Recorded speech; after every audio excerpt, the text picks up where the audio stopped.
Hello, good evening, everyone. Hello, Good evening, ma'am. good evening. Good And evening, madam. yeah, yesterday's lecture I had to cancel, and we are having the yesterday's lecture today, educational psychology, the last session. Okay. And if I ask you what I did last time, can you give me a kind of a feedback? Yeah. Yes, Nilakshi, what did I do last time? You did, ma'am, theories of personality. Motivation also is done. Motivation part, no, ma'am. You did up to the theories of Carl Roger, Carl Jung, and you did archetype. Up to that only. There are 4 types of archetypes. For that only Yeah, you did. yeah, that is it. Then personality is covered, extroversion, introversion, they Yes. all are done. Yeah. So then motivation can at the mama. Motivation, no, ma'am. All right. So I have to do motivation today. Mm. Now I will first show you the assignment I prepared. Okay. Because you are supposed to, I'm supposed to give you an assignment. Answer. Then I have to give me a second. So I'm going to show you the assignment first. Okay. Okay. And once I have prepared all the notes also, I will show you before I start the revision. After finishing my motivation part, I have to finish motivation. So let me open the assignment for every one of you. Are you Ma'am, working? I think yeah, you did motivation. I I did. Yeah, I normally have a motivation. slight memory. Yeah, yeah. Because I normally do motivation before personality. Yeah. Yeah. Now, can you see the assignment I am showing? Yes, ma'am. Yeah. Yes, madam. Educational psychology. Spelling mistake is there. Educational psychology. Assignment written individual. Instructions. This assignment consists of 3 tasks. Complete all the tasks. Okay. Task 1. Write short notes. Very simple. Stage model of memory and its implications for classroom teaching. Gestalt laws of perception and their educational implications. For both, for part A, 250 words, part B, 250 words. You get 40 marks for that. Is it manageable? Okay, madam. Yeah. Task 2, define learning and discuss its significance in psychology. Study the following scenario and provide your solution. Assume that you are a primary school teacher of a third grade class. You have noticed that some students struggle with staying focused during lessons and often exhibit disruptive behaviors, such as talking out of turn or not completing assignments. To address these challenges, you decide to apply principles from classical conditioning and operant conditioning to create a more conducive learning environment. So study the following scenario and provide your solution, applying classical and operant conditioning, that is association and rewards and punishment. Is it possible for you to write an answer? For the first one, defining part, 300 words. And actually, I can make it less. I can make it only 100 words. Okay? Uh, Only 100 words. And for the application of classical conditioning and operant conditioning, I will make it 500 words. 40 marks. Are you okay? Okay, ma'am. Okay, ma'am. Yeah. Then the task 3, discuss how the teacher can apply the concepts related to Maslow's hierarchy of needs in classroom to motivate the students in the learning process. Provide example when necessary, only 500 words. So there you don't have to actually describe Maslow's hierarchy of needs theory. Instead, you can actually refer to the concepts in theory and talk about how you are going to motivate the students in the classroom learning process. Don't explain the Maslow's theory. Instead, you can say, I will make sure that the students are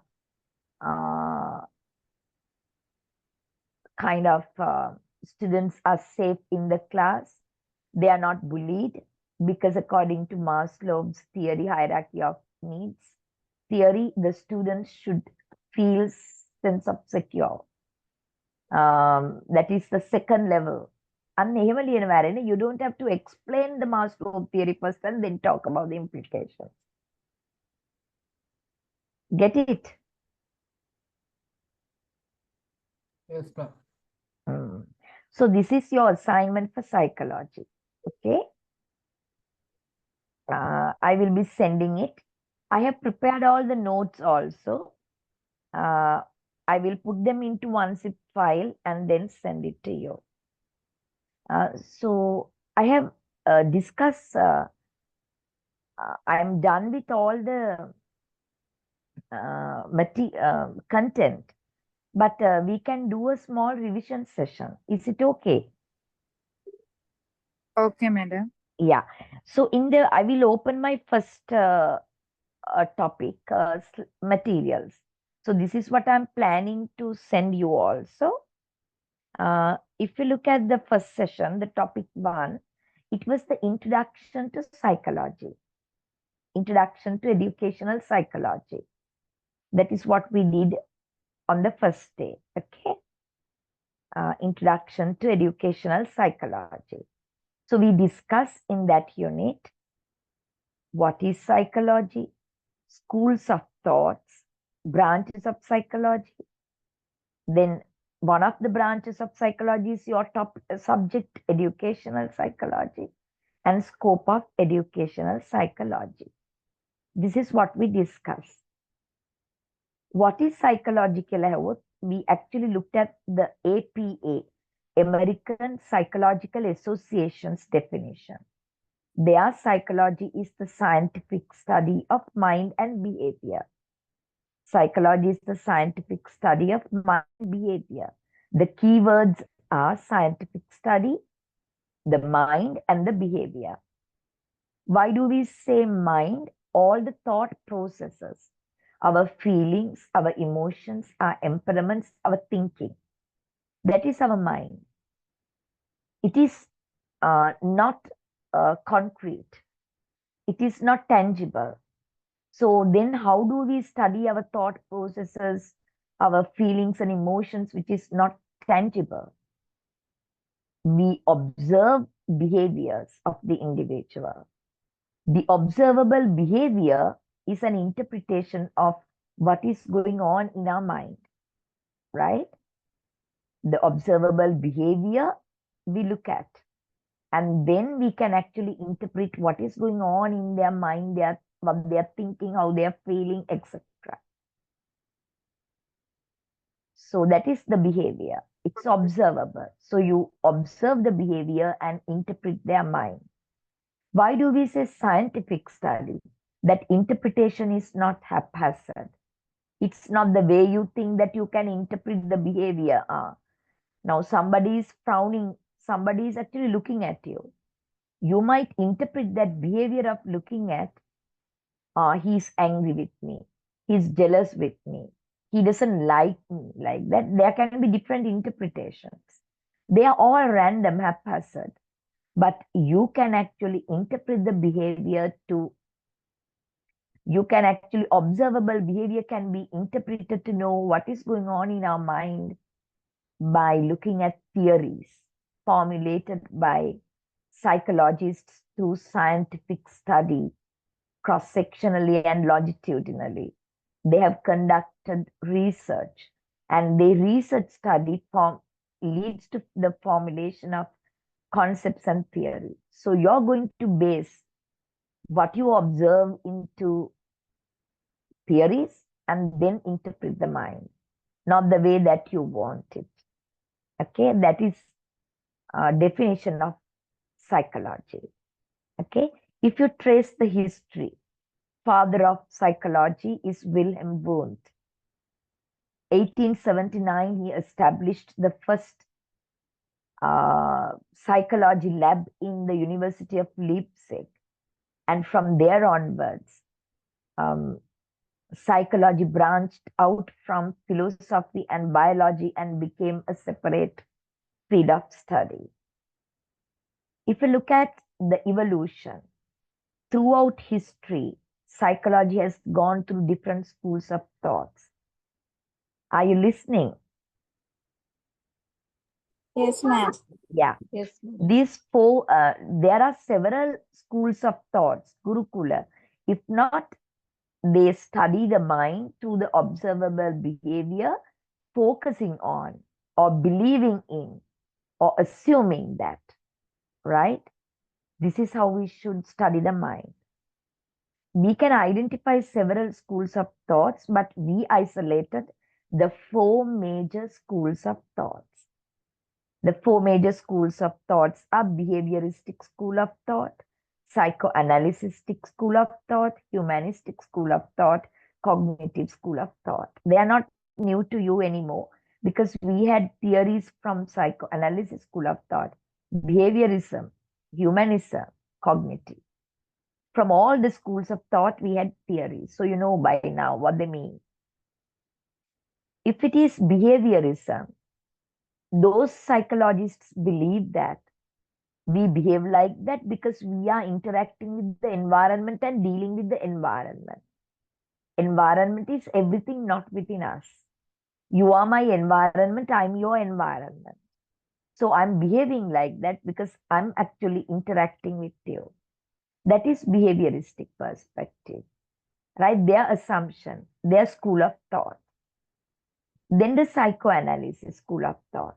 They actually studied the mind through the observable behavior, believing that there is the unconscious mind.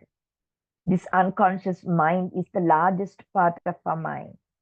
And in this unconscious mind, there are conflicts unresolved, childhood experiences unresolved, and accordingly, that our adult behavior is as such.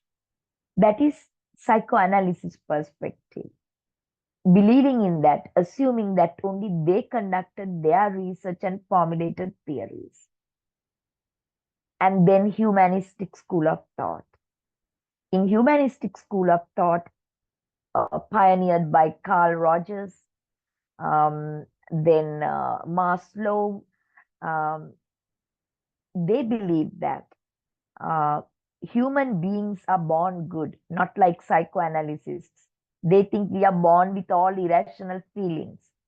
But humanistic perspective is we are born all good. We are born with the desire to become self-actualized as fully functioning individuals. In order to become fully functioning individuals, we have to develop a positive self-concept. That is what they believe in. Okay, they don't look at the ugly side of us. They look at the good side of us, the innate goodness in human beings. And then another cult, another school of thought emerged, that is cognitive perspective. Piaget, Gagny, they are all from cognitive school of thought. You have done those theories. In the cognitive school of thought, actually their assumption, their belief is our behavior is the result of our internal mental capacities. What are internal mental capacities? Sensation, perception, memory, retrieving information from the memory, and problem solving, logical thinking, creativity, critical thinking. Accordingly, that we behave, right? When something happens, we can think logically, we can solve problems. That is how we behave. So they are the four major, there are others as well, four major schools of thoughts in psychology. They have different assumptions in studying the mind through the observable behavior. Their focuses are very different. That is it. Is it what I recalled is okay? Yes, ma'am. Very good. So then actually we discussed those things, and then we looked at major branches of psychology. So pure and basic branch or applied branch. So pure and basic branch, child psychology, social psychology, abnormal psychology, parapsychology. And when it comes to applied psychology, educational psychology is applied psychology. What is said in psychology about learning and teaching, you apply them in your teaching context. So let's see what is educational psychology then. One of the branches of psychology. Psychology expanded like nothing because it's about knowing human mind. So it is important to each and everyone in social life, in professional life, in academic life, in marriage, everything. Actually speaking, in personal life, we are dealing with others. So if we can know the other's mind, then it's very easy to maintain relationships. So everybody became interested in psychology. Ultimately, psychology expanded rapidly, and then they were actually, as it's very vast content, it is branched out. If you are a teacher, what you need in order to maintain a good relationship with your students and understand them better, that is discussed in educational psychology. If you are a manager of a company, then you have your subordinates. You have to motivate them. You have to get them to work for you enthusiastically. What is needed in your context is taught in industrial psychology. Likewise, psychology branched out. Now, you all are teachers, you all are educators. Because of that, your subject is, your branch of psychology is educational psychology. So it is a combination of education and psychology. Education is seen through the lens of psychology in educational psychology, right? Education, they are these words are drawn from Latin, educere and educare. That is, you actually lead the learner from ignorance to insight, from not knowing to knowledge. You lead them out, right? You lead them out, and then you bring out their best. You bring out their best through education. So that is the word meaning of education. And then what happens in education context, right? You know, teaching, learning, then appropriate methods are used, motivation and personality development, development of the child, uh, social development, cognitive development, then emotional development, moral development. So that is what we do in education. So they are actually studied in educational psychology. Concerns of education is seen through the lens of psychology in educational psychology. That is it. Okay. Then you can actually watch these two video clips on scope of educational psychology. Scope means users. Scope means users. Users of educational psychology, right? So what are the user skill levels? You can actually always look at the topics we cover. Look at the second topic. It's developmental psychology. So educational psychology gives the teacher the insights of child development in different aspects.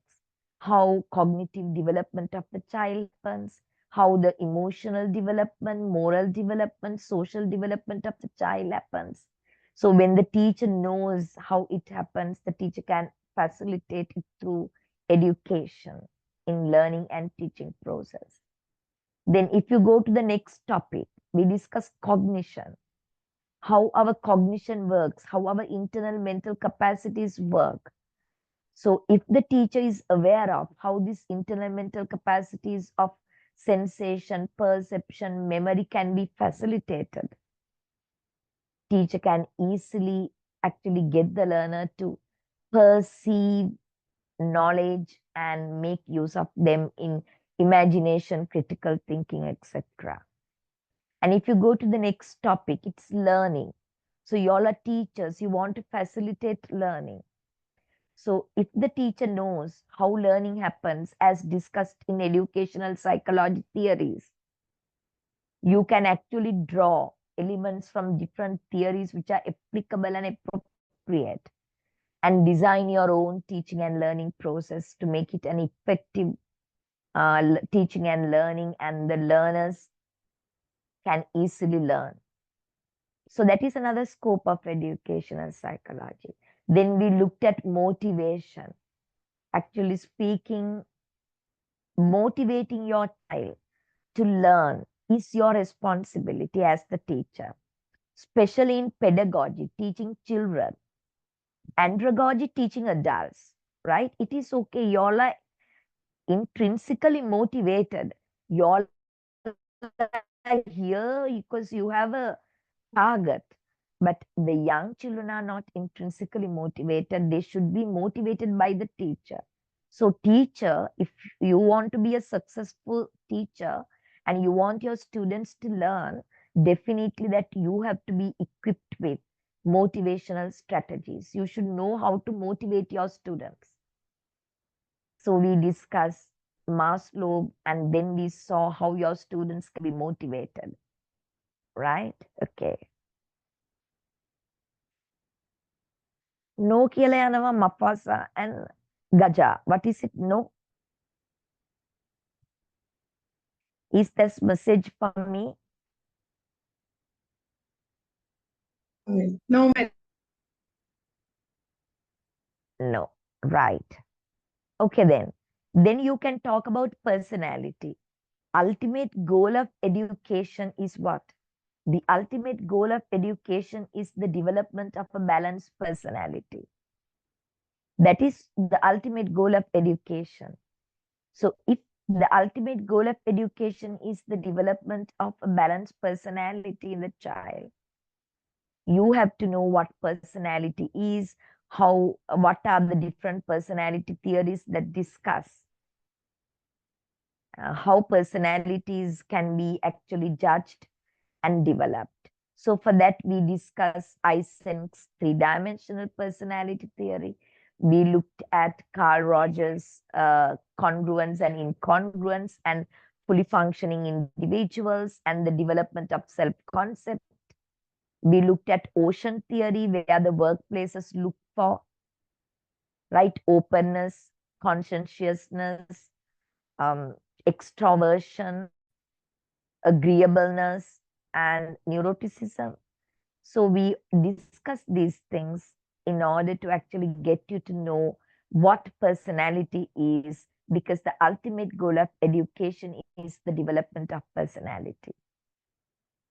That is the scope of educational psychology. Refer to the topics that you cover and then write something about the scope. Got it?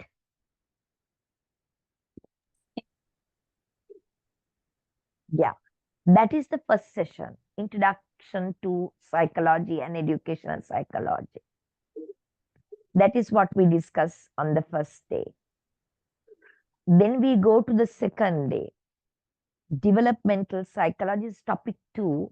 Maybe we took 2-3 days, right? Maybe at least 2 days to finish this. Are you listening, madams and sirs? Yes, madam, we are listening. Yeah. So then developmental psychology is the topic 2. Under developmental psychology, we discuss these topics. What is lifespan development? What is lifespan development? What is the difference between growth and development? What are the aspects of the whole child development? Cognition, moral, spiritual, social, emotional. Then what are the factors that affects child's growth and development? Nature versus nurture, maturity versus learning කියලා අපි ඉගෙන ගත්තා. Then theories of development, Piaget's theory, Freud's theory, Erickson's theory, Kohlberg's theory, and Bronfenbrenner's theory. We learned 5 theories of lifespan development. Do you want me to discuss this again, or you can actually listen to the recordings?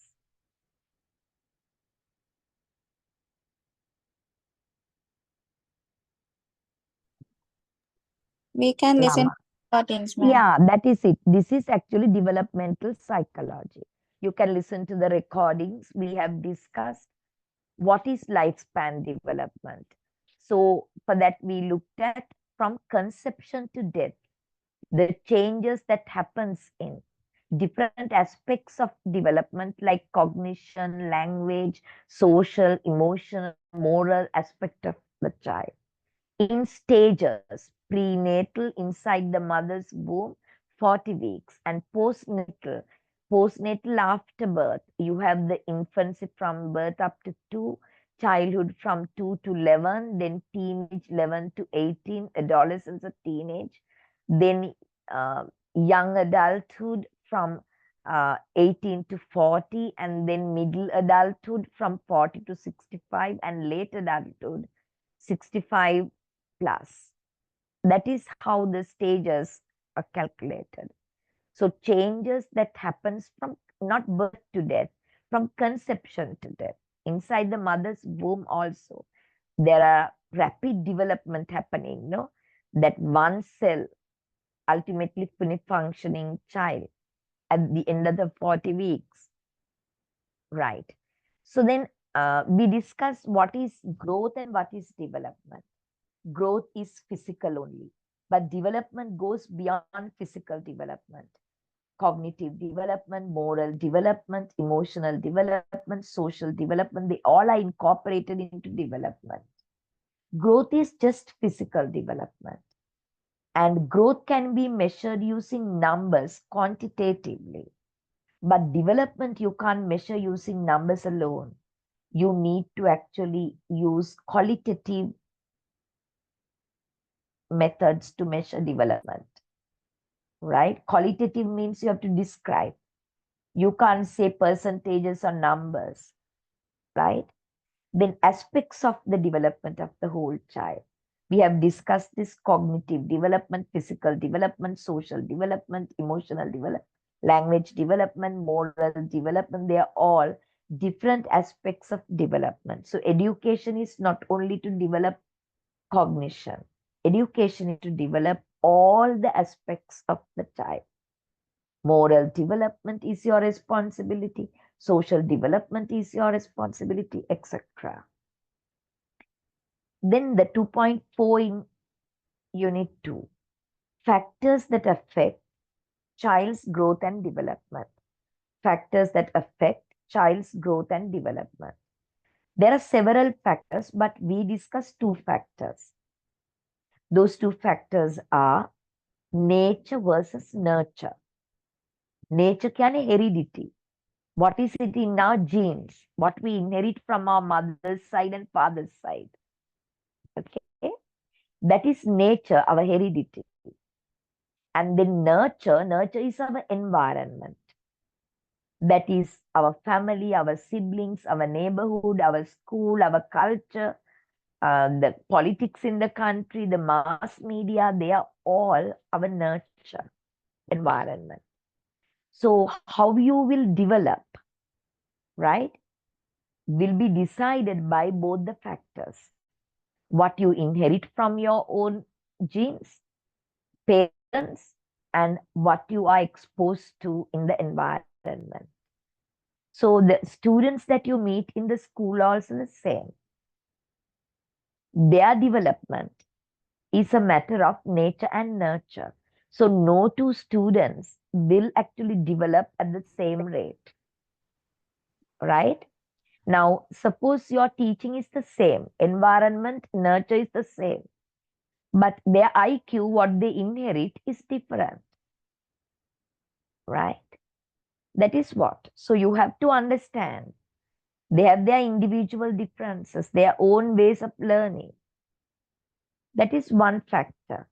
The other factor is learning, maturation versus learning. In order to engage in subsequent learning, your learner should be matured. But if it is physical growth, we can see, as soon as a child is born, you're not to get it to walk. They have to wait till the maturation comes. That bodily need should be fulfilled. So as soon as the child is born, that you can't get him to talk until the maturation happens. Once the bodily maturation is there, they will actually talk. They will learn to talk. Similarly, when it comes to education also, it's not very obvious and prominent. You can't see that. But you have to wait till that maturation is there for them to learn.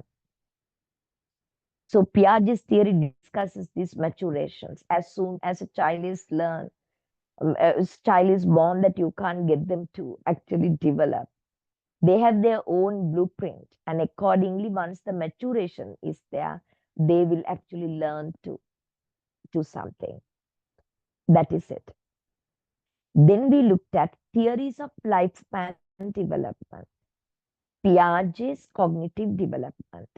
If you look at Piaget's cognitive development, Piaget discusses how cognitive aspects develop.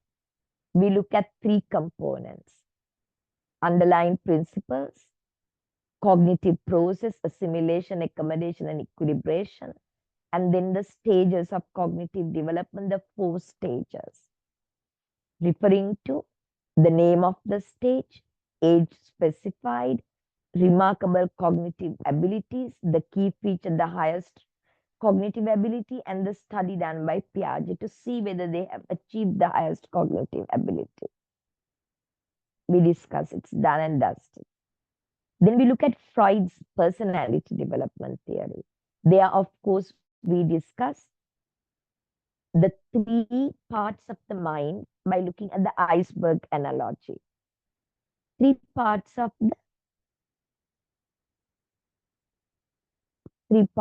the mind, looking at the iceberg analogy: conscious, preconscious, and unconscious. Conscious mind, here and now. What is going on in your mind, you're aware of it. Less than 10% of your whole mind. That is the tip of the iceberg. Preconscious mind, once again, less than 10 of the whole mind. That is what the iceberg that you can see through. That is the memories, the experiences, the knowledge that is stored in the preconscious can be recalled at will, though it is not right at the moment you are aware of it. When you want, you can recall it, and it is stored there in the preconscious. That is also less than 10% of the whole mind. And then the unconscious mind, more than 80% of our mind is the unconscious mind. What is stored in the unconscious mind, according to Sigmund Freud, is the libidos unfulfilled. Sexual gratifications, bodily needs, gratifications unfulfilled in the child. They become conflicts and they actually get stuck there. And accordingly, the adult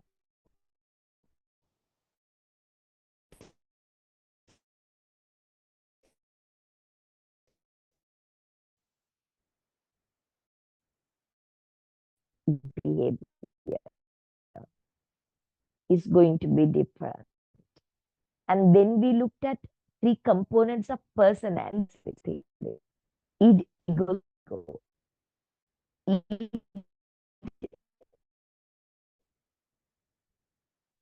from birth up to 1 year, only id component is available. So the child wants instant gratification. So the gender feeding is the most important. And if this gratification is not there, the child can't see. The second component of personality emerges, that is ego, driven by realistic principle. That means they can wait.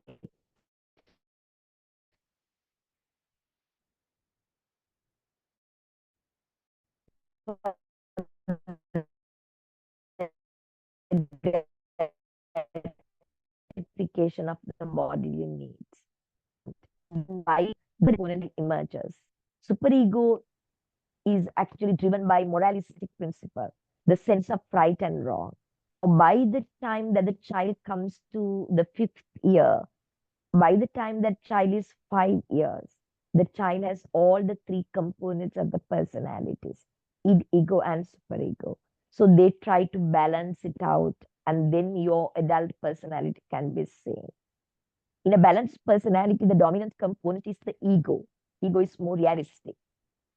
If you're dominated by id, you will be like, not very tamed, not very good, and all that. Okay. If you're actually dominated by morals, superego, then you will not be a layman. You will actually become a sage or a saint or a bhavana and all that. Okay. So for a layman, actually, ego should be the moderator. It is all pleasure seeking, superego is all moralistic.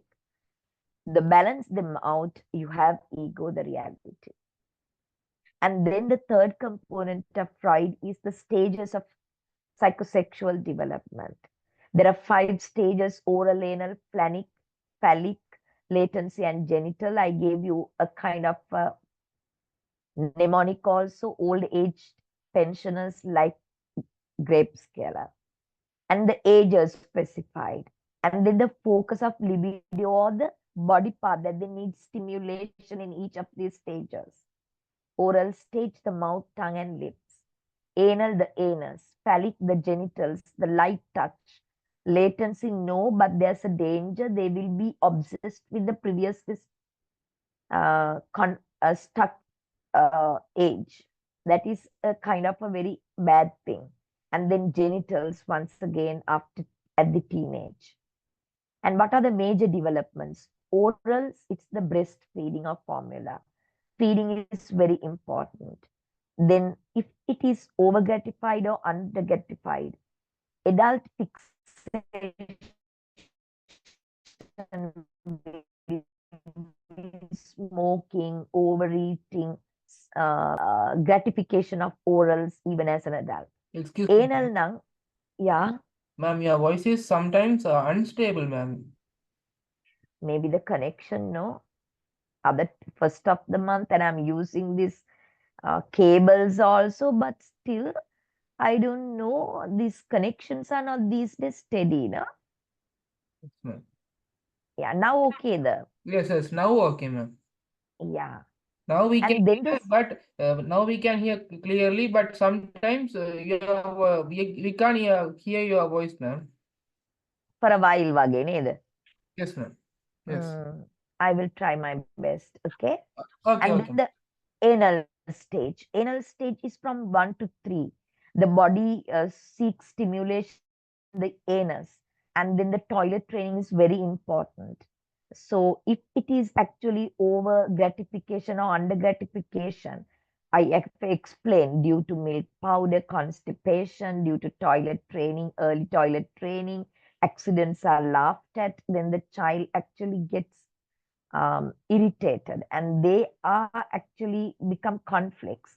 And then if it is a conflict stored in the unconscious, as an adult, they can be over orderliness or over messiness can be seen.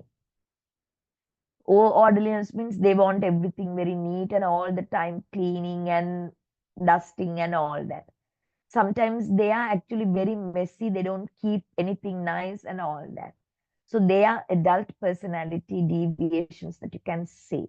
And at the same time, they might be still looking for the gratification of the anus as an adult, which should not be so. Then the phallic, 3 to 6 years, the focus of the body part is genitals. Light touch, right? If you see 3 to 6 years, they put all the toys into their panty and all that. So they want stimulation. And apart from that, there is the attraction to the opposite sex parent. If it is a girl towards the father, if it is a boy towards the mother. If it is a girl attracted to the father, it's termed as electrocomplex. If it is a boy's attraction to the mother, it is the Oedipus complex. And they are actually conflicts for them. They are difficult for them because by the time that they come to 3 to 6, they have all the 3 personality components in ego, superego. So the child knows, feeling like this is wrong because he has this sense of right and wrong morality. So then they try to actually deal with this situation. How come? They want to actually identify with the same sex parent.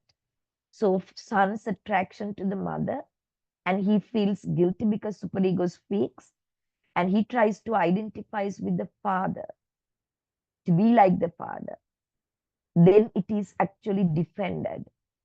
And if it is a girl's attraction to the father, girl knows this is wrong, that the way I'm feeling and all that.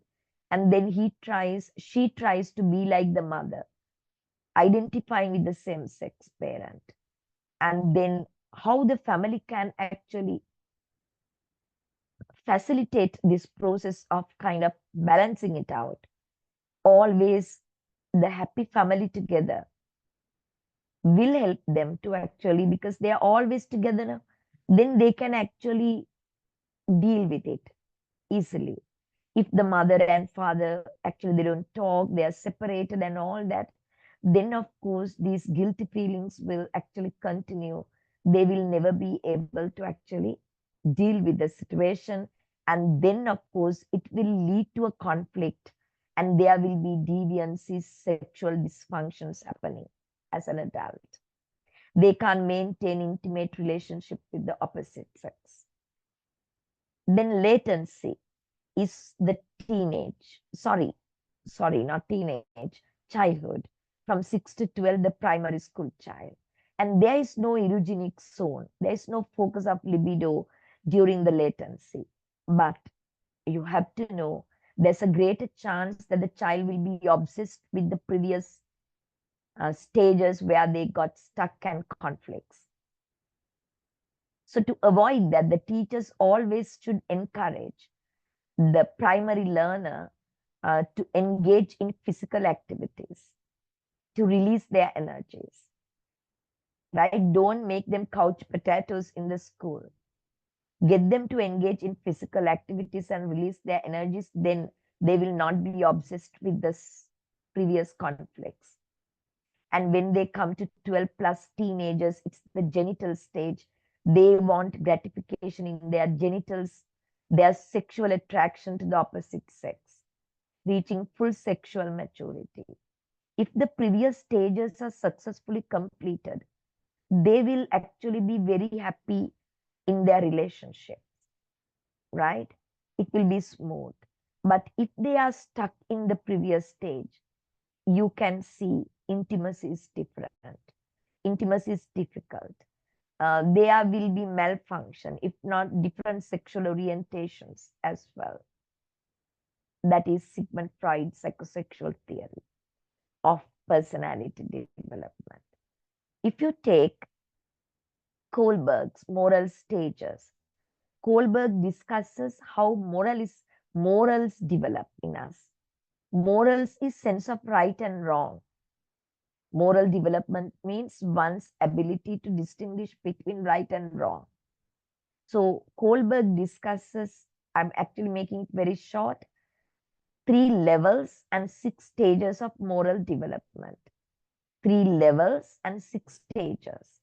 The 3 levels are pre-conventional, conventional, and post-conventional. Pre-conventional up to age 9. Conventional up to adults. Pre-post conventional only adults, but only 15% of the population goes to the post conventional. And each level has 2 stages: punishment and obedience, instrumental and relativist. Conventional, interpersonal concordance, that is good boy, good girl, to win others. And then law and order. For you, what is right is the law and order, right? Nothing else. But post-conventional is actually not typical minded. They actually have two stages, social contract and universal ethical principle. If you take social contract, apart from the set customs, taboos, laws, and regulations, you have your own personal values as well. You have your own personal values. For example, normally the adults get stuck at phone or law and order. පවුලක තියෙනවා now law and order කොම customs, traditions, taboos, beliefs, everything comes. Now you are born into a Muslim family because I can see many Muslims in your class. So your parents say, no, you can't get married to any other non-Muslim. Normally it doesn't happen in Muslim culture. That is why it's a very good example. That is law and order. So you will not fall in love with any other Christian or a Buddhist or whatever. Because you think what is right is you're in the fourth stage, law and order. As an adult, you are not going beyond. You're conventional and typical. But there can be a Muslim, right? Okay. Social contract in the fifth stage.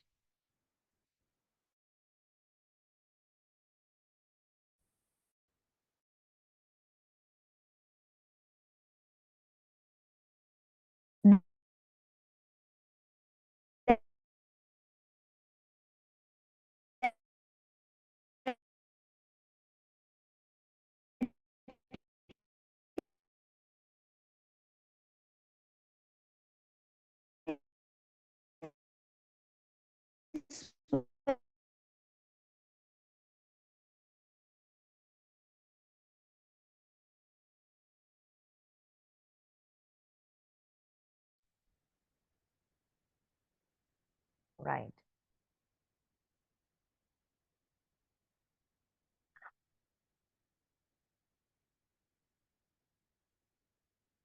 So then universal ethical principle is actually you can break the law.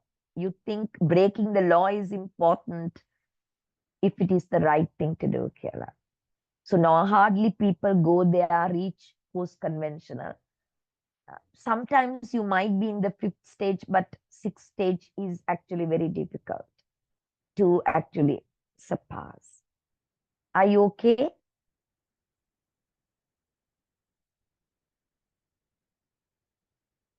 Are you listening, madams and sirs? Yes, ma'am. Yes, All ma'am. right. Good, good, good, good. Yes, Ma'am, excuse me, ma'am. ma'am. While you are explaining the social contract, your voice was, we can't hear your voice, ma'am, while you are explaining the social contract. Yeah, social contract is now I told you. Law and order now I gave you an example that a Muslim community that your family says no marriages. It has to be a Muslim, no non-Muslims in the family. So you will not settle down to a girl or a boy who is a non-Muslim because you believe what is right is law and order. Yeah, your sense of right and wrong is decided based on the law and order if you're in the fourth stage. But if you go beyond the fourth stage to the post-conventional, only less than 15% of population go there. So the fifth stage is social contract. Then you might think when it comes to marriage, it's not the race, it's not the religion, it's not money, it's love. So I'm in love with her or him, so I will actually get married to her. So you have your personal views about, personal value system about marriages. So that is your sense of right and wrong is in the fifth stage social contract. About 15% of adult population only go to that level. And if you're in the universal ethical principle, that is the higher stage of the post-conventional, the sixth stage, you don't mind breaching the law and you think the law should be changed to do the justice scale. Apigamu na homosexuality. Now in our country, it is not legalized. But in some countries, it is legalized. So if you take legalized countries, right? I think their thinking is in universal ethical principle. Okay? Because they think they are born like that. So you can't help it, Kayla. They actually make it psychological, and then based on the psychological perspectives, and they have made it okay, they go beyond the law and they change the law, right, to actually feel people they are done with justice. That is universal ethical principle. One example, okay, they are all just examples. Now I can actually talk to you about this Heinz. Heinz actually experiment. It's an experiment, okay? Uh, Let me show you that Heinz experiment questions. It's a research.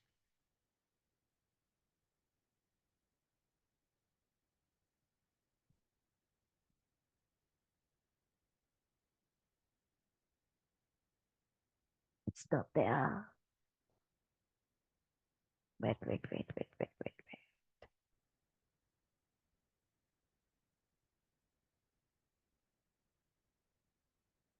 All right, thinking exercise. I'm just showing it to you, right? This is a kind of a Kohlberg's moral development එකට හදපු research එකක්. I'm actually showing now. Now, if you take this Heinz or Haynes' wife, Haynes' wife was dying because of a cancer, and it's a very rare cancer, no cure, and the medication is very expensive. So Heinz actually collect money, borrow money from friends, but the medication is not available for the money, right? It's not adequate. So Heinz go to the pharmaceuticals company and ask for the medication for a lesser price, but they refused. එතකොට Heinz හිතනවා, I will actually broke into the company and stole the drug for my wife කියලා. So that is what Heinz think is right and wrong. But there can be different choices. So this experiment actually put forwarded 6 choices and asked, if it were you, what would you do, Kela? If it were you, what would you do? Heinz should not steal the drug because he would be put to prison for his crime. Punishment, fear of punishment. Heinz should not steal the drug because he would be put to prison for his crime. Fear of punishment, the first stage. Am I right? Yes. Yeah. Heinz should steal the drug because he would feel gratified and happier. Why? Heinz should steal because if he steals, he can actually be happy because he can save his wife. So there's a reward for Heinz. Because of that, he should actually steal it. That is the second stage. What is right is rewarding things. If you get a reward, you can actually do that. It's the right thing to do.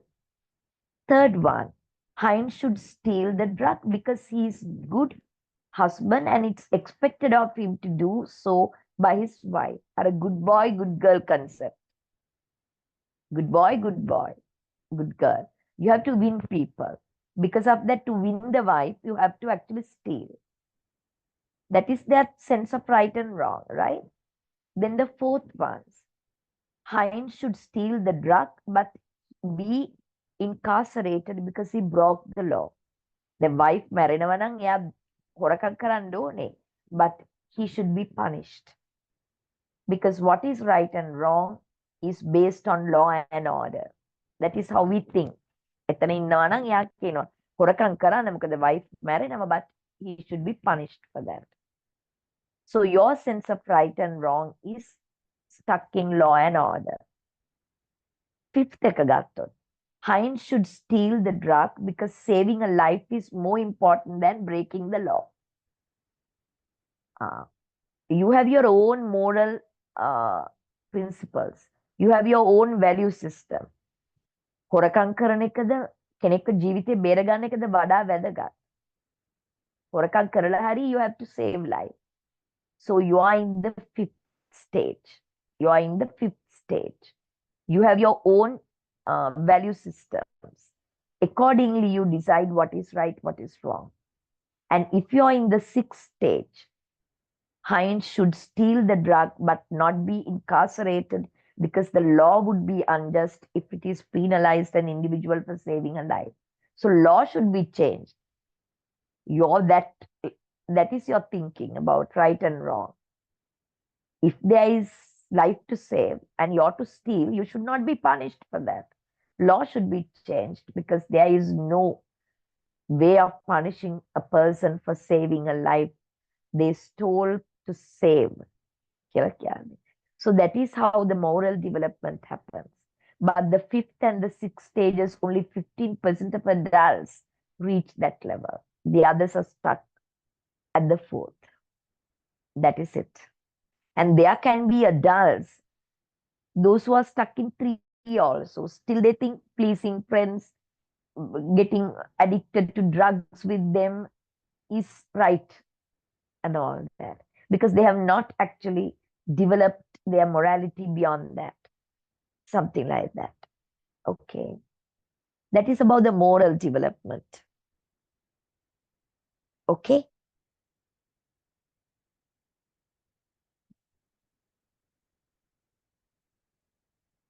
Then we discuss Erik Erikson's theory of psychosocial development. Man නිකමට අහනවා all this discuss with you කියලා. You have a slight memory. All this is like very new to you. No, madam, we have discussed before this. Right. Okay, good. Lot, no? So you have to study a lot. When is your examination? We Dates are didn't not. get the timetable yet, no. Right. Maybe soon, right? Right, I don't know. Erik Erikson's theory of psychosocial development. He is also from psychoanalysis school of thought. If he's from psychoanalysis school of thought, the existence of the unconscious mind and childhood experiences stored in the unconscious mind, and you can see them in adult personalities.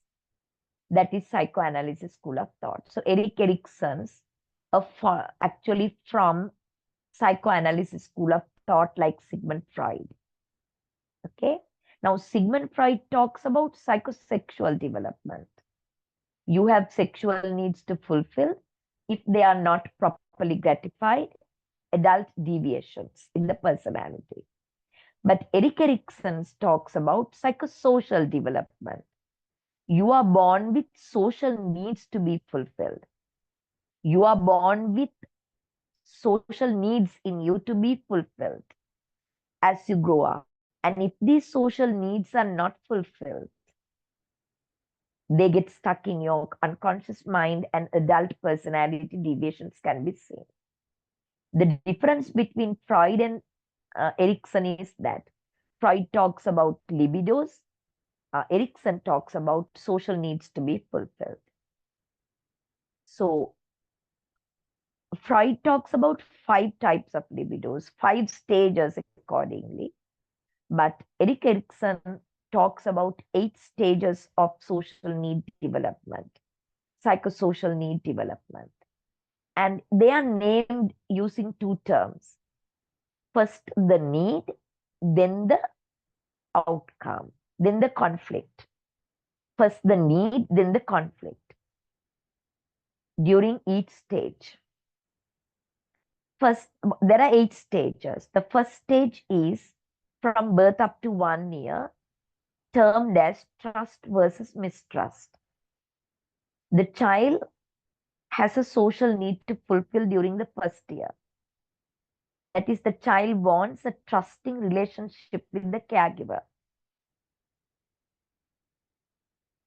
When the child cries.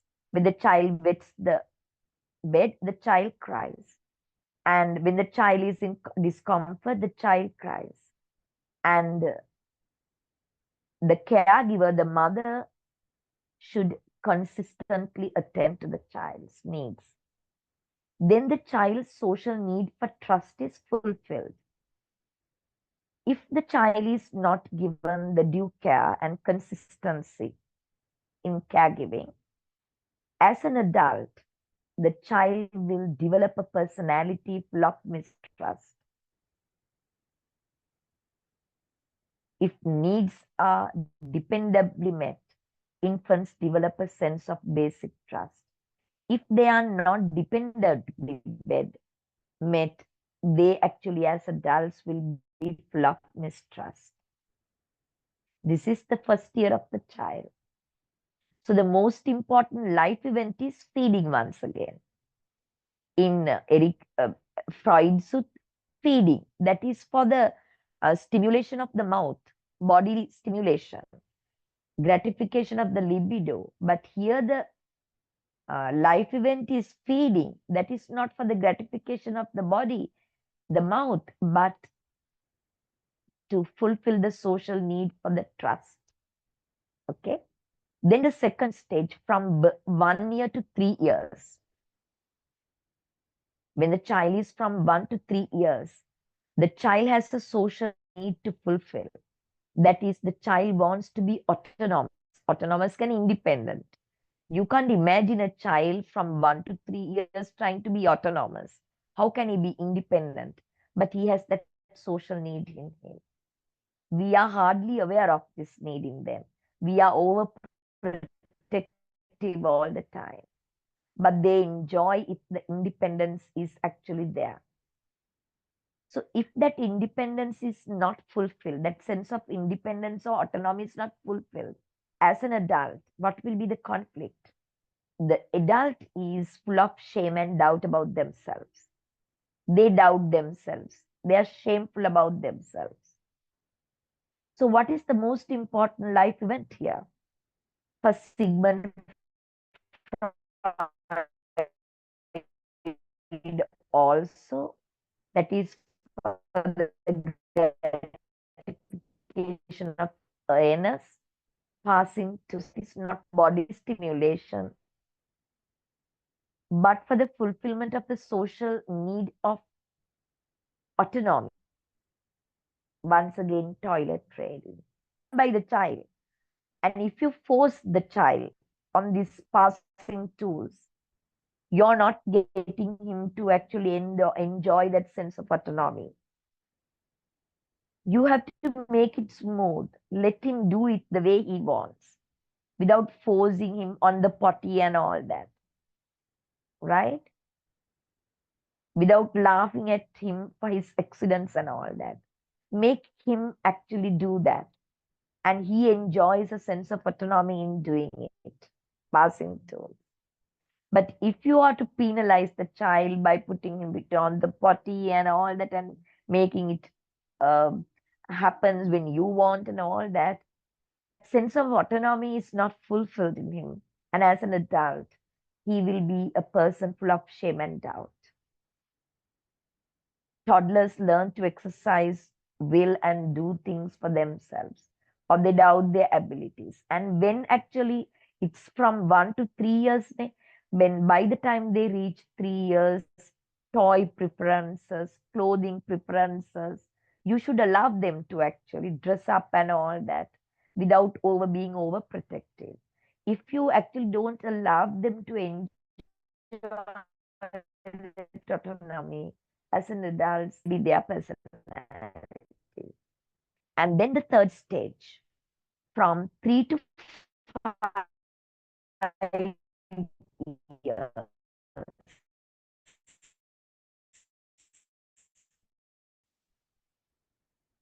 school.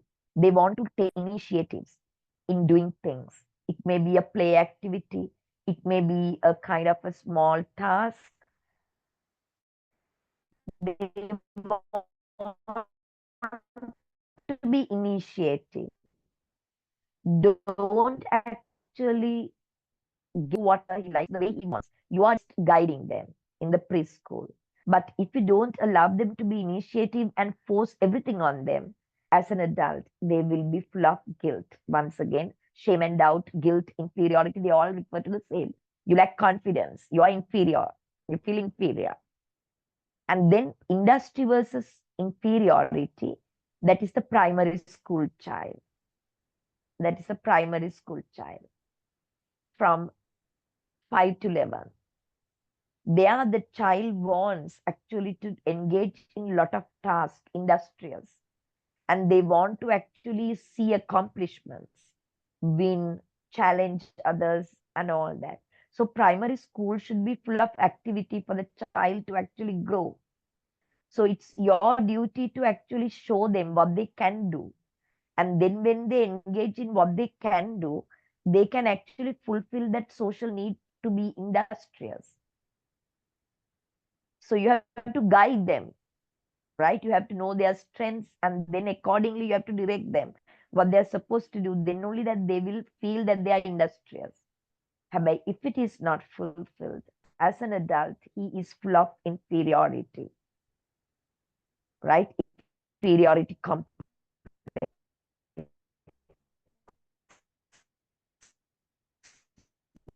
will be there. And the child's social need fulfillment is based on the one's identity. They want to know who they are, what they can be in the future, what they are good at, how the world will see him, and all that they start thinking during teenage.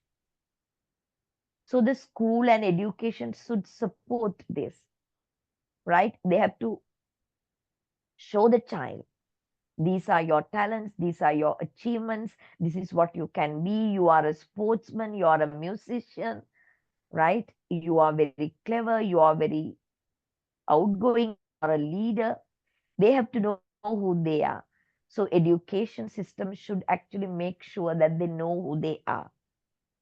They know their identity. But if it is a confusion, so as an adult, they live a confused life. Teenagers work at refining a sense of self by testing roles and then integrating them to form a single identity, or they become confused about who they are. So education should facilitate this process. By the time that they come to teenage,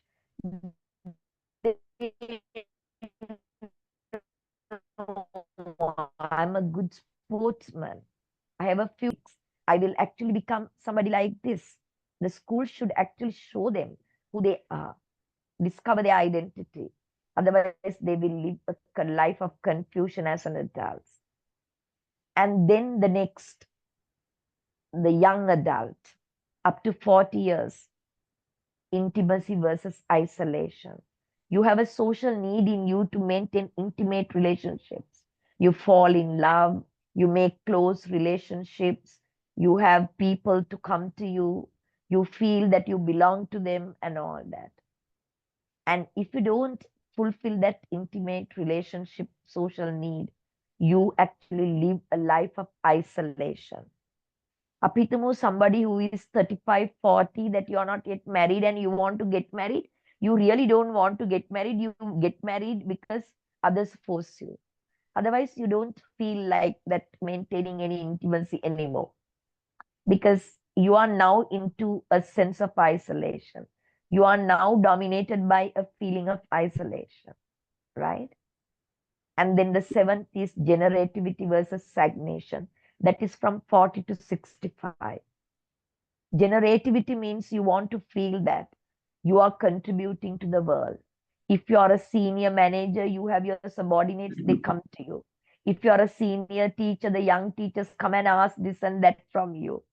If you go to church, the young people come and see that how you actually work in this community. That is generativity. You're going beyond your family and contributing to the rest of the world with your experience and knowledge. But if you don't get that opportunity, you feel you're stagnated. You're no more useful. And then 65 plus in old age, integrity is the social need. If that integrity is now there, you live a life of despair. That is, you reflect on your life. how the previous stages work.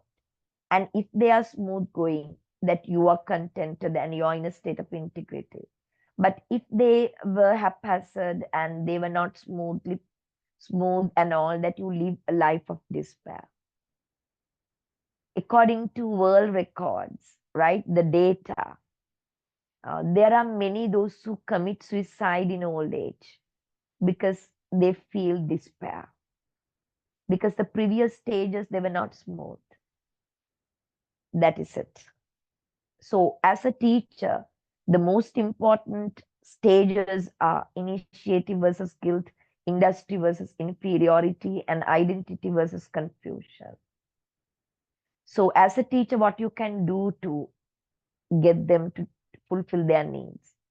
Initiative. Give everyone a chance to take initiatives in the activities that they engage in. Don't get people to dominate and the others to be subordinates. All are equally treated, all are given equal opportunities. Their talents are different, but you have to identify their talents and accordingly get them to actually be initiative. Industry versus inferiority. You have to know their strengths. You have to actually get them to play to their strengths and get them to feel that I'm doing something, I'm industrious and I'm actually winning and I'm accomplishing. And then by the time that they come to teenage, you have to make sure that you have the school system, the education system. As the teacher you are, you have to know that each and every child knows who they are. They know their identity. They are proud of their identity. You have to make them proud of their identity, right? Whatever it is. He is not going to be a sportsman. He is not going to be an engineer, but you're going to be a musician. You're going to be a karate man, like that. That sense of pride in their own identity should be given to them through education and its teacher's role. Right then, we'll go to the next developmental theory, Bronfenbrenner's ecological systems theory. This is a systems theory, not a state model theory.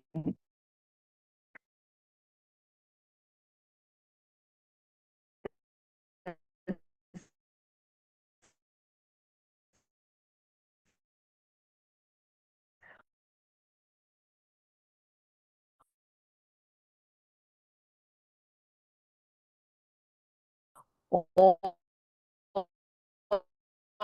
the within us is our environment. Our parents are environment, our siblings are environment, right? Our neighborhood is our environment, our culture is our environment. Everything not within us is our environment. So Bronfenbrenner says our environment affects the child's development. So he sees levels of this environment, which he terms an ecological system. Now, with the child has direct contact with this environment, very immediate to the child's environment. The immediate environment where the child has direct contacts with is the microsystem of the child. What are the microsystems of the child? The immediate environment where the child has direct contacts: home, parents, siblings, school, teachers, peers, the church, the mosque, etc. etc. The child has direct contacts with them. They are the units in the microsystem of the child, and they have a very great impact on the child's development. For example, if the parents are good in parenting, it affects the child's development. If the child has siblings, the child will develop into a selfless child. If the child is the only child, sometimes the child may be a selfish child, right? And then if the home environment is not good, always parents are fighting, it affects child's development. School and teachers and peers. If the child is sent to a very bad school where the education is not proper, where the children are not looked after and all that, it unfavorably affects the child's development. If the child is, that is why we want to send our own children to the best schools, right? There's a big competition for that because it affects the child's development. That is the microsystem of the child. The child has direct contacts and immediate environment. Then the mesosystem. You can see the mesosystem. Mesosystem is the interaction between and among the units in the child's microsystem. Mesosystem is the interaction between and among the units in the child's microsystem. Now, for example, the child's microsystem has the parents. The child's microsystem has the unit teachers. If the parents and teachers are fighting, if the child's mother and the child's teacher, they are arguing all the time, it affects child's development, right? Now, the parent is there. Mother is a Buddhist, father is a Catholic. And it is one unit in the child's microsystem. And the church is another unit. And father doesn't like the child sent to the church. Another interaction between the two units of the microsystem is clashed. It affects child's development. That is the mesosystem of the child. Okay. And then go to the third level, that is the exosystem. Exosystem is child doesn't have direct contacts with the units in the exosystem, but it affects child's development. I repeat, exosystem, the third level, the child has no direct contact with the exosystem's units, but it affects child's development. For example, mass media, Facebook, TV, internet, the neighborhood, and the education system of the country. The child doesn't have a direct contact with them, but it affects the child's development. Now, you come home and get addicted to the TV. It has affected the child's development, though the child has no direct contact with the mass media. Okay, right. And then go to the macro system. Macro system is our culture, our religion, our politics. Very broad. It affects our own development, the child's development. If you are born into a kind of a Buddhist family, so you will actually live up to the Buddhist values. If you are born into a Muslim family, you live up to the Muslim culture. And accordingly, your development happens.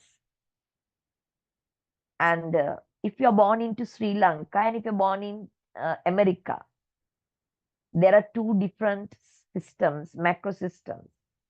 So the child's development will affect very differently. If we are born in Sri Lanka, so you will be very typical minded, you will be very traditional minded, you will be very moralistic, all these things will be there. But if you're born into an American family, that culture, you will be actually very fast. You are very knowledgeable. Your thinking is very different, and you don't much believe in the family life and all that. So it affects your development. That is the macro system. And then they have actually added another one as chrono system. Chrono is time related. It also affects one's development. Now, for example, I'm old. I was not born into technological era. So then my thinking is very different. Now the child born into this high-tech era, their thinking will be very difficult. Their development will be affected by it. If you take the COVID period, your development was affected due to that chrono system. During that period, we had COVID. Because of that, the child's development, the child couldn't go to school. They learned online. They actually did not know how to make friends. They did not have the enjoyable moments with the peers. So it affected their development. They are actually chrono systems. Okay. This is about Bronfenbrenner. So you can think about it. As a teacher, as a school, as the system of education, how can you actually facilitate the child's development? For example, as a teacher, how can you maintain a good relationship with the parents? As a school, how can you actually get the parents involved in the child's education system? Like that, you need to rethink. Now, actually, the community projects conducted by the school. So, community, parents, the child, the school, they are all connected because of this broad friendliness ecological system. Okay. So, this is about the developmental psychology. Unit 2, it was a lengthy one. Am I right?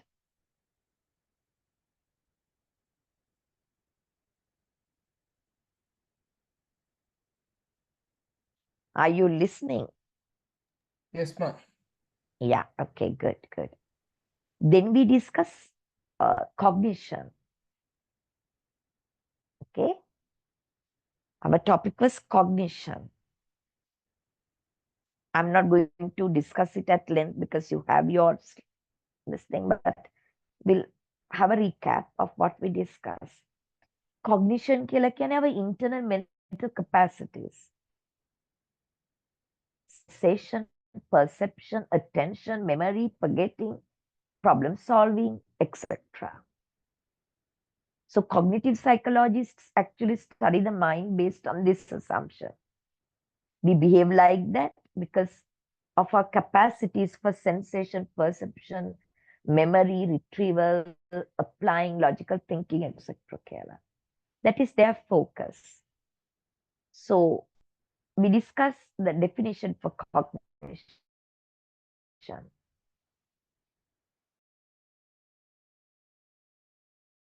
The cognitive process, sensation, perception, getting attention, etc. Actually, it's our thinking, our thoughts. Then we distinguish between sensation and perception. Then we looked at perception. Played a video and I got you to look at the educational implications as well. I hope that you have the recording. You will be able to answer the questions in the assignment as well. Law of proximity, law of continuity, figure ground, etc. And then the need for teaching same content together, similar content together, Excuse me, teaching ma'am. similar. Yeah. Now here, for perception, there are two factors, internal factors and external factors.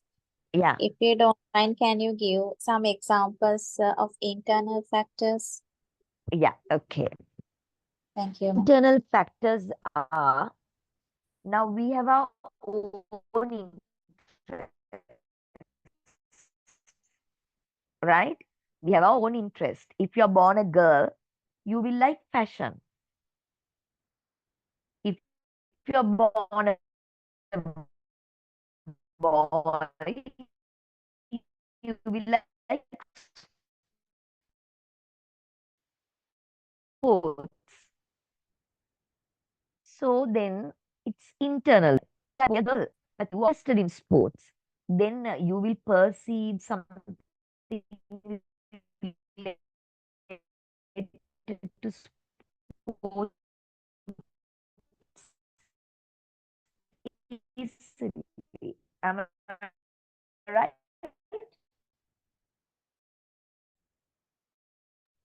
Ma'am, you are not audible.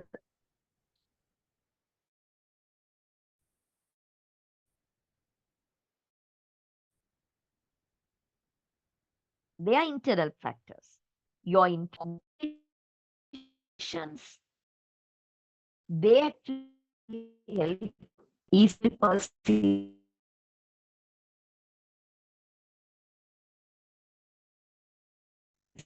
right. Now, okay.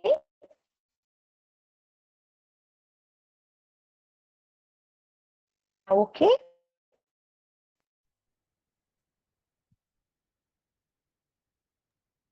No, madam, not clear.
Hello.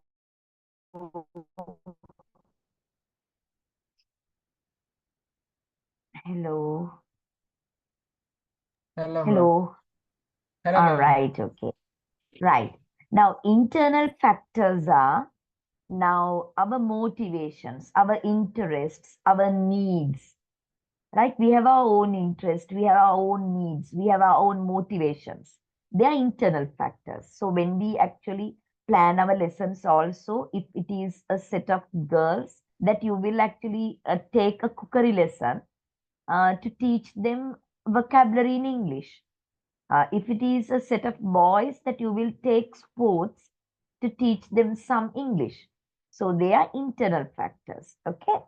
But external factors actually we discussed by looking at Gestalt laws, proximity, similarity, and then pregnance or simplicity, then figure ground, then continuity, etc. Okay, got it? Yes, ma'am. Yeah. ඒකනේ අපි දෙකම හදනවා. ඒකනේ අපි වක් වෙලාවට ළමයින්ට මොනවා හරි ඉංග්‍රීසි ලැන්ග්වේජ් හරි මොනවා හරි අපි හිතමු gardening වලට කැමති ඒගොල්ලෝ. So to teach some shapes, you take them to the garden because they like environment, they like nature. So that is your catering to their internal factors that facilitates perception. But we can think of external factors by applying Gestalt laws of perception as well. So in the Gestalt laws of perception, I have actually put some links that you can click on that, and they are, the need to teach similar content together. That is why in the primary grades, when you teach shapes in mathematics, in the above activity-based oral English, you teach them the English words for the shapes. And in the environmental studies, that you get them to go to the garden and find shapes in the environment. So the one concept at the same time, that is near proximity and similarity. And at the same time, continuity. When you actually teach them, you show them this actually comes from the last week lesson. And this is a continuation of the last week lesson. And then we will be doing it the second part next week. Like that, you you show the connectedness and all that. And you have to actually give them law of pregnance. You have to make your lessons very simple because they perceive things easily if they are very simple. They perceive it in the simplest form. So the teachers have to present their lessons in a very simple manner by actually putting them into very simple way of presenting, like that. And then we discussed this. I think you can listen to it and then you can write your own answer very well, Kela. Then after perception, we discuss memory. Memory, we define memory, right? In memory, you have to acquire, store, retain, and retrieve information. Acquire information, store information, keep that information, retain, and then you have to retrieve it also for problem solving. If you can't retrieve what is actually stored in the long-term memory, useless. So we discuss the stage model of memory, referring to its capacity and duration, right? And you have all these links when I send you the materials, though you can click on that and listen as well. So we discussed the types of memories in the long-term memory. There are 3 types of memories in the long-term memory, which are actually infinite. You don't lose them if it is sent to the long-term memory, right? And episodic memory, semantic memory, and procedural memory. Episodic memory is related to life stories. Stories, memories of events. Memories of events, birthdays, anniversaries, first day to school, going hiking for the first time, episodes of life. So events that are episodic in nature. For example, social gathering and finding loved one at the grounds. Okay. They are stored in the episodic memory. And then semantic memory. Semantic memory is knowledge, declarative knowledge. What are the stages of cognitive development by Piaget? Right? What is the highest mountain in the world? What is the longest river in Sri Lanka? They are all semantic memories. Okay? Definitions, etc. And then you have procedural memory. Procedural memory is actions and skills and operations.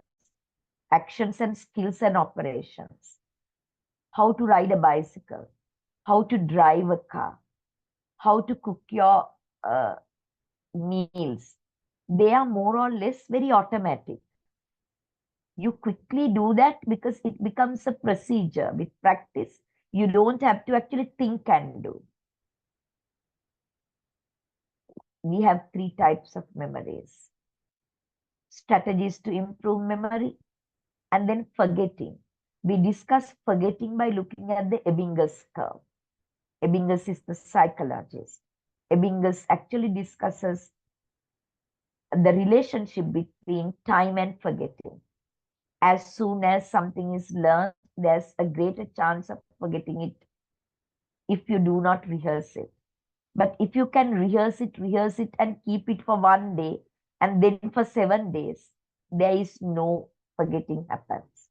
That is what this curve talks about. So the teachers have to actually give them a lot of rehearsal activities, practice activities once something is taught to them. That's the insight. And then according to Elizabeth Loftus, there are 4 types of forgetting that can happen. We discuss it, listen to the recording. With that, we completed our topic on cognition, right? Okay. Then after cognition, we discuss learning. We discuss, I'm not going to open the PowerPoint, learning by looking at Woolfolk's The 4 Knots. What learning is not about. We actually learned what learning is all about. Can you remember the Woolfolk definition?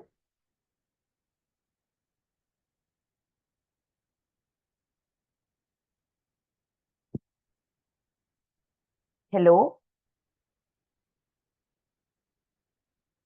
Are you there or I'm disconnected?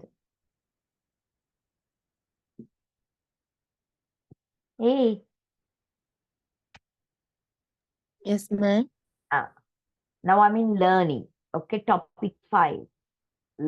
Topic 5, yes, learning. We discussed Woolfolk's definition of learning. We looked at the 4 knots and then learning theories. Behavioral learning theories, classical conditioning, and operant conditioning. We looked at social learning theories, Vygotsky and Bandura. We looked at cognitive learning theories by discussing Gagne. Can you remember?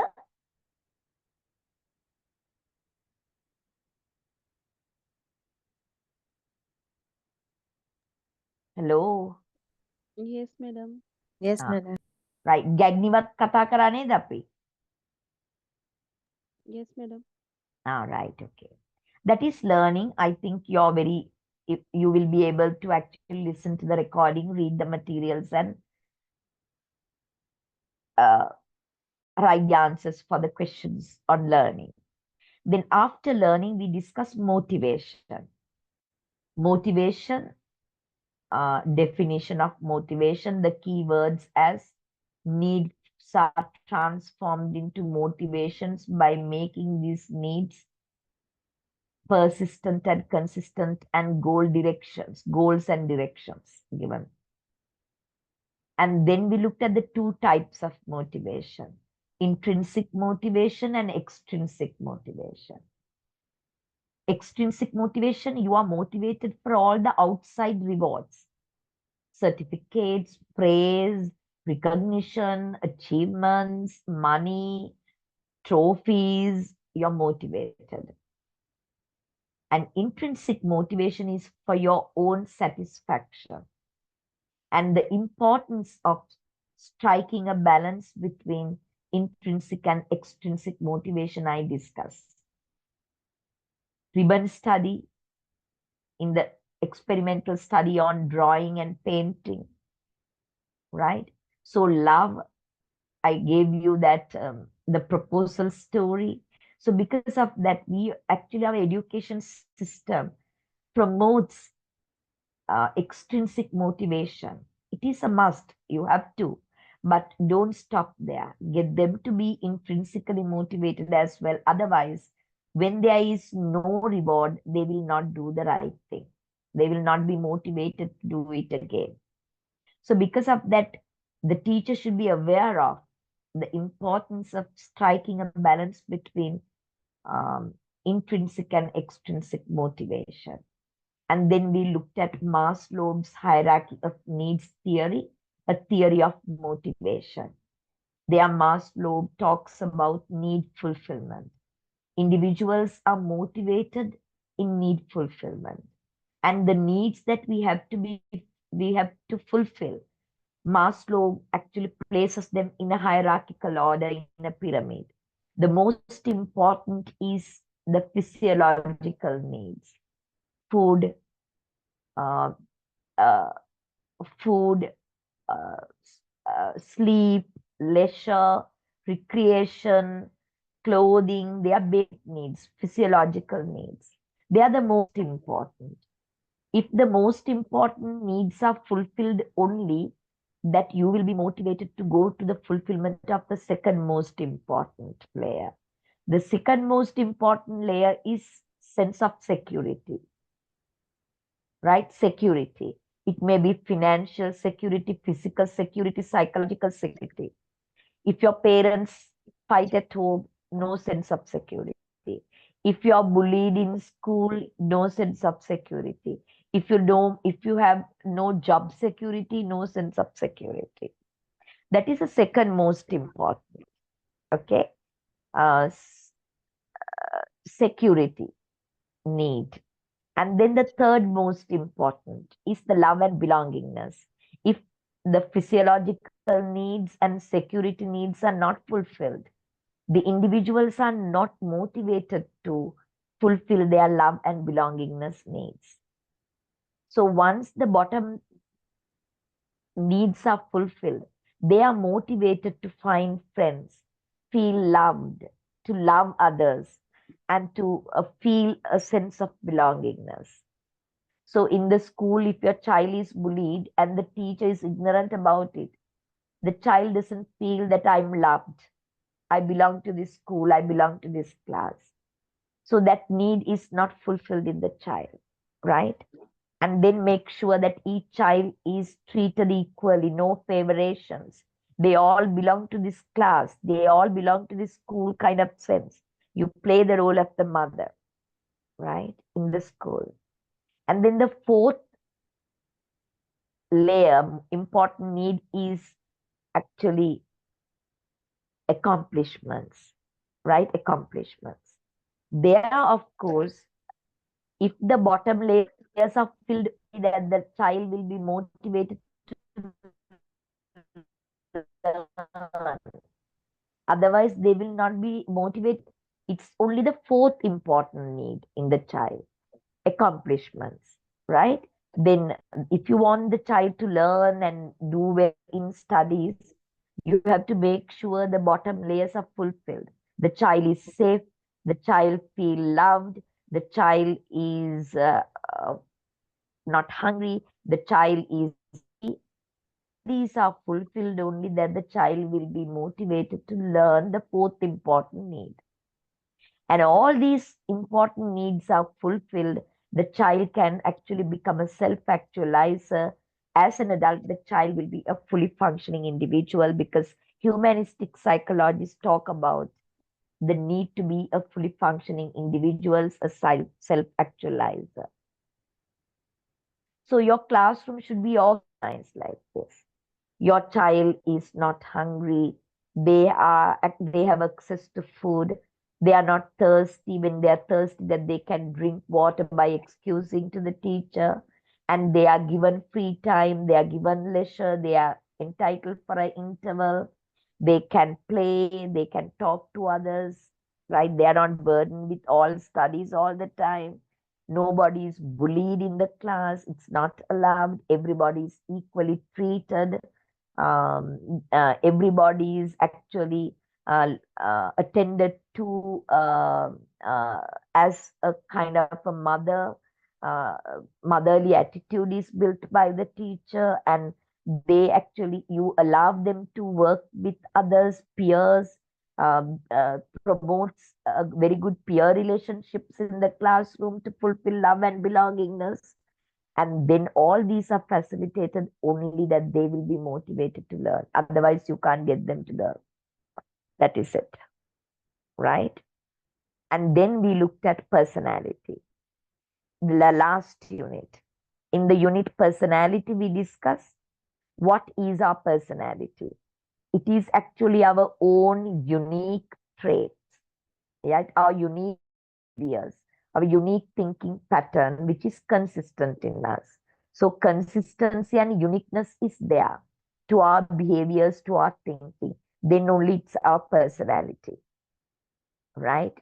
And then we looked at personality theories. We looked at Eysenck's three-dimensional personality theory. Their one dimension is extroversion and introversion. It's stable and unstable characteristics. Then we looked at the second dimension, emotional stability or neuroticism, and then psychoticism. And we looked at Carl Rogers' person-centered theory, the development of self-concept, the three components of the self-concept, and how the congruence and incongruence, self image and the ideal self is distant.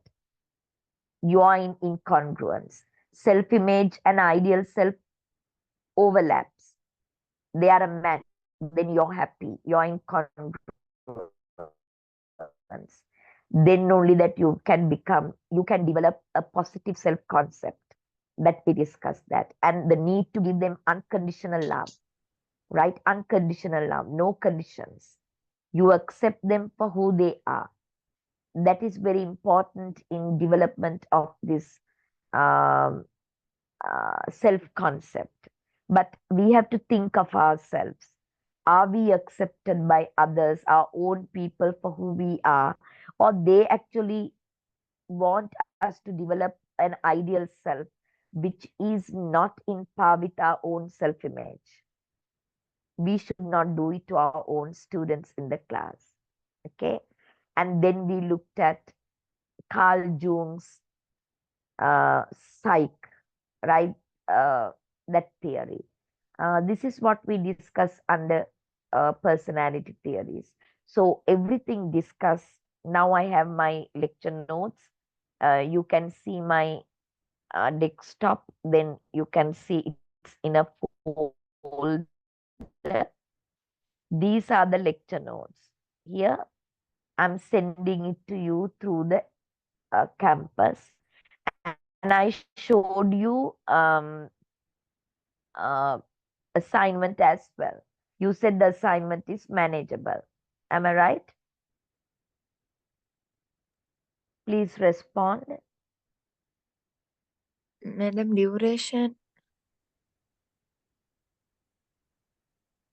For the assignment, normally they give you 1 month, right? Yeah, ma'am. Yeah. Normally you are entitled for 1 month. It's a simple one. 500 words. Right? Keep to the word limit. Okay, madam. Yeah.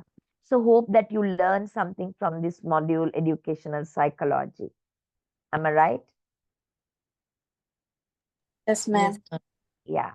Don't get it mixed up with educational technology. It is about methodology. So I'll be sending both the materials by tomorrow through the campus. If I don't send it by tomorrow, the day after, you can actually give a reminder to the campus and get it from me. I will do it definitely. Okay. Okay, madam. Yeah. So both the modules are done and dusted. But dusted කියන්න බෑ. You have your final exams. You have your assignments. So you have to still continue to work with it. My part is done. Okay? Okay, madam. Yes. So then examinations, all the best for your examinations as well. And study, it's not only for the grade, right? ඉගෙන ගන්නවා කියන එකේම අපි study skills develop කරගෙන පාඩම් කරන එකට ආස වෙලා දැනුම හොයන එකට you have to have a thirst for knowledge. ඒ වගේ attitudes වෙනස් කරගන්නට ඕනේ. Normally it's difficult because we are maybe adults, we have other commitments. That is how it happened with me also. පළවෙනි ෆස්ට් ඩිග්‍රී එකට වැඩිය හොඳට මම post graduate එක කරා. පෝස්ට් ග්‍රැජුවේට් එකට හොඳට මාස්ටර්ස් කරා. මොකද එන්න එන්න ඒ ඇටිටියුඩ් එක දියුණු වෙනවා. We started liking knowledge, experiences in this, and the attitudes that we develop and the knowledge and the competencies we develop. It gradually happens. ඒක ඇති කරගන්න ඕගලන්ට තුළ. එතකොට තමයි ඕගලන්ට මේක enjoy කරන්න පුළුවන් වෙන්නේ one fine day. Okay?